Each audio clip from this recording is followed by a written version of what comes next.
Now to the most violent protests in Tibet against Chinese rule in 20 years, which started earlier this week as a march to remember the uprising that drove the Dalai Lama into exile, today deteriorated into deadly riots. NBC's Donna Friesen has the latest now on the trouble at the top of the world. Tonight, Tibet is in turmoil. In open defiance of Chinese authority, protesters took to the streets of the capital Lhasa, burning cars, hurling stones, smashing windows. Witnesses report gunfire and at least 2 deaths. The crowd lashing out at the Chinese, who they regard as occupiers. What it's involved is groups of local residents, these are ordinary Lhasa citizens, been attacking any property which looks Chinese. It began 4 days ago, led by hundreds of Buddhist monks, marking the anniversary of a 1959 uprising against Chinese rule. Ordinary citizens then joined in. There are reports the police are doing house-to-house searches for monks and of some others going on hunger strikes. Even now, after 4 days, we do not know how many were shot, how many are injured.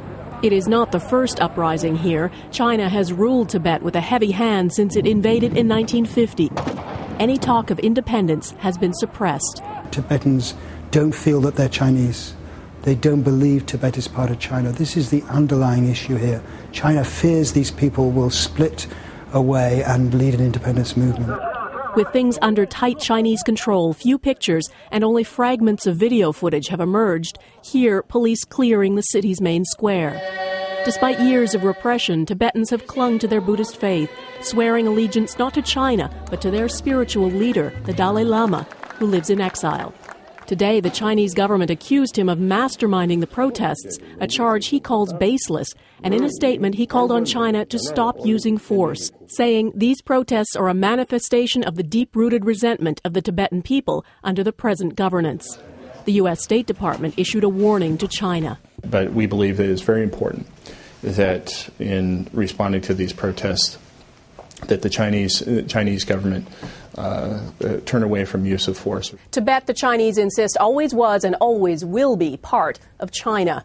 Tonight, Lhasa is under curfew. Tourists have been warned to stay in their hotels, and the city's monasteries are said to be surrounded.